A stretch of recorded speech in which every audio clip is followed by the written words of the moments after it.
Here's video 1 for the circuits unit. So for this unit, I want you to be able to explain what an electrical circuit is.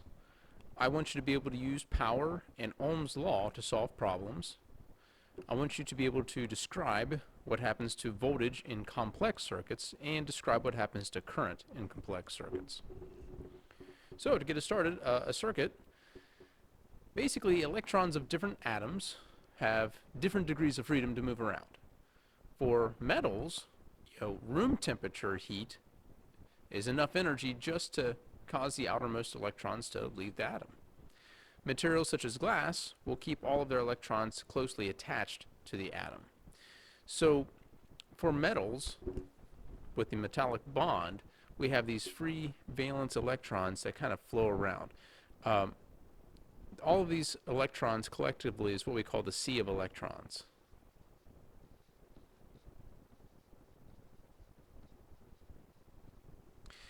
So they are able to move back and forth. They're able to go from atom to atom. So they have a lot of freedom.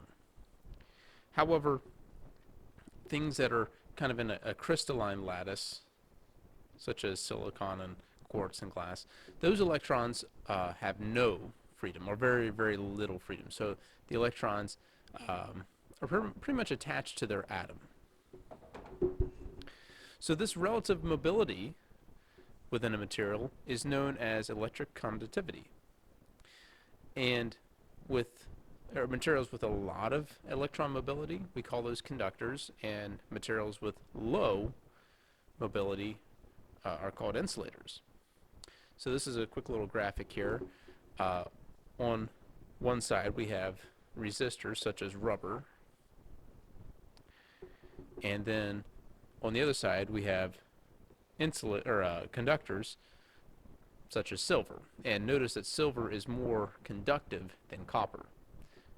It's just that it's more expensive than copper, so we use copper to wire our homes and not silver. Notice that dry air is a pretty darn good insulator of electricity. So while the normal motion of free electrons in a conductor is random, the electrons can be influenced to move in a certain direction. And we've already talked about voltage.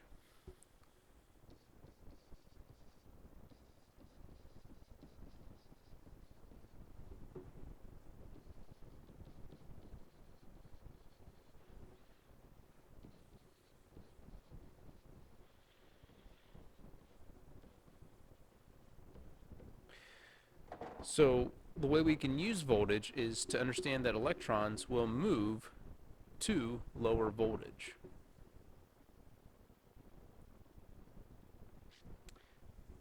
So to do this, we must provide a path for the electrons to follow, and we usually use wires. The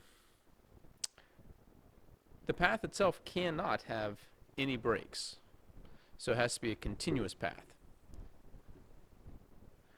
So if we want the electrons to move continuously, we need to have something called a circuit.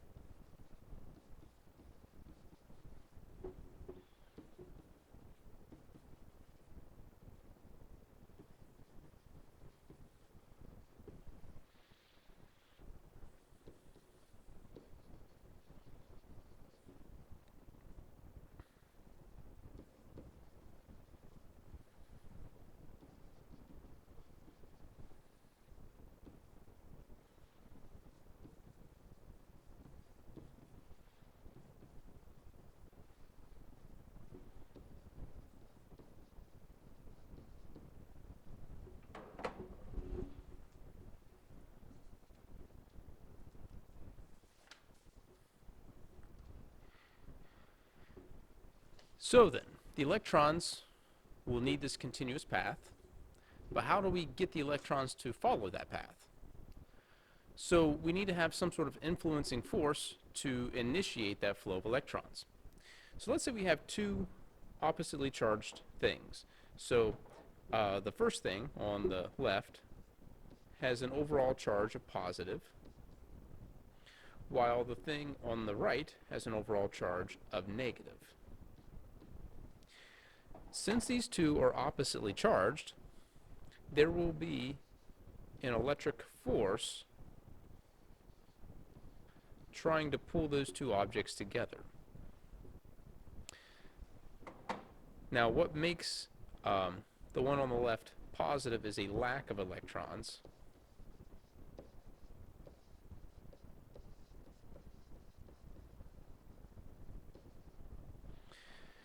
And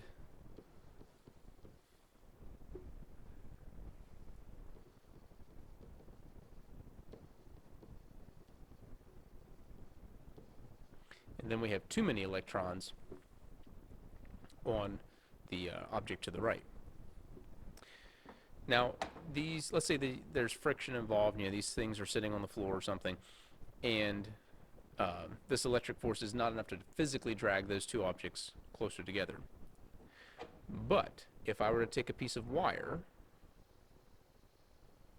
and attach that wire between those two objects, the electrons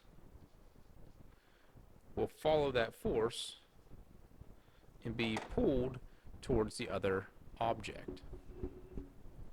So what we see then is that the imbalance of electrons between two objects creates a force, and by providing a path to follow, the electrons will move in the direction we want.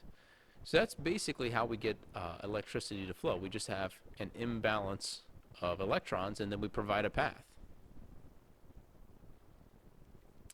Now, the act of charging each of those two objects took energy.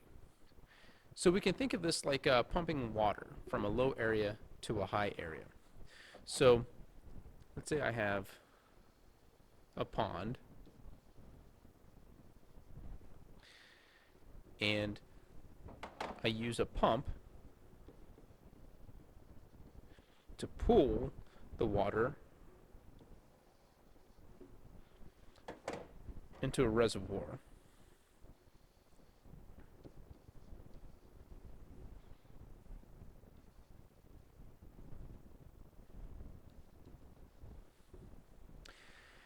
Moving the water from the low area to the high area stores energy in the water.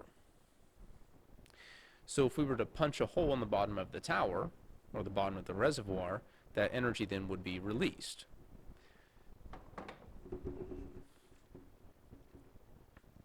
Now we could turn the scenario into a circuit for the water to follow. So again, down here we have our pond.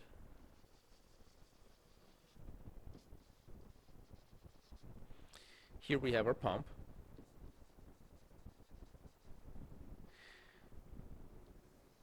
So the pump is kind of storing energy.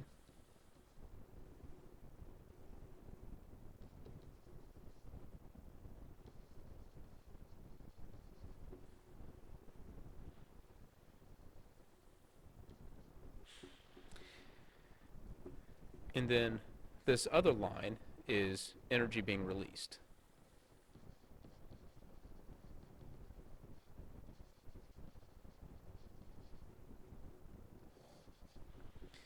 So notice that this water has a continuous path to follow.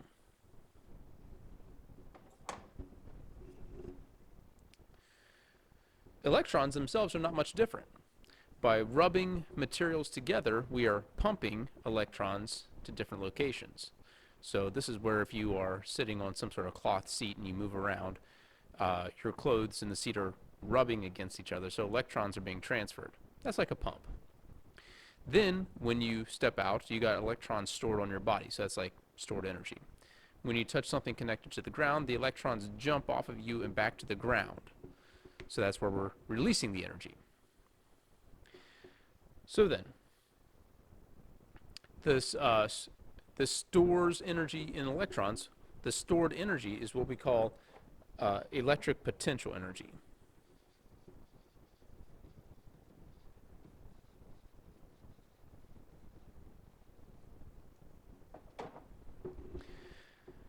This potential energy is stored in the form of a charge imbalance. So, and if we're capable of moving electrons through a conductor, we can express that term as voltage. So voltage, the way we can think about it, is energy stored in the form of an electric charge imbalance and capable of providing electrons or provoking electrons to flow through a conductor.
So basically what I'm saying then is that a volt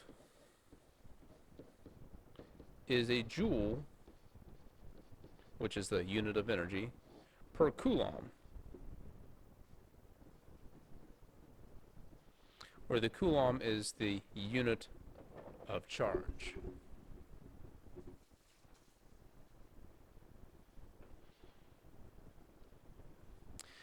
So defined in this context of static electricity, voltage is the measure of work required to move a unit of charge from one place to another.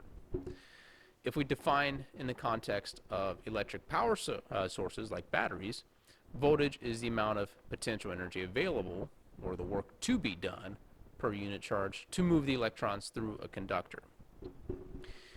Since voltage is an expression of potential energy, it's always referenced between 2 points.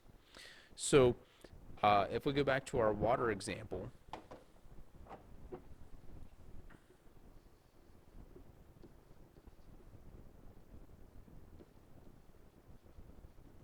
so here's our reservoir, and I have a pipe coming out. What I can do is I can compare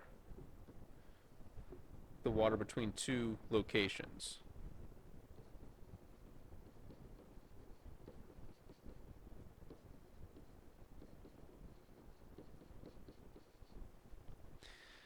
And then I could take a look at how this energy changes between those 2 locations. For a battery symbol, the way we depict a battery is a series of short and long lines. And what I do is I compare long lines positive, the short lines negative. I compare between the 2 terminals of the battery. So this kind of gives me my voltage drop, where this gives me my energy drop.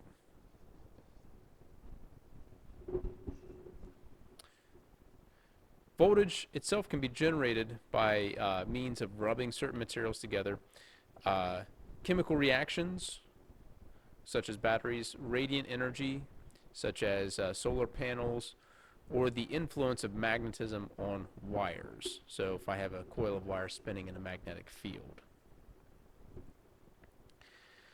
All right, I think that's good enough for this video. In the next one, we will begin talking about electrical current.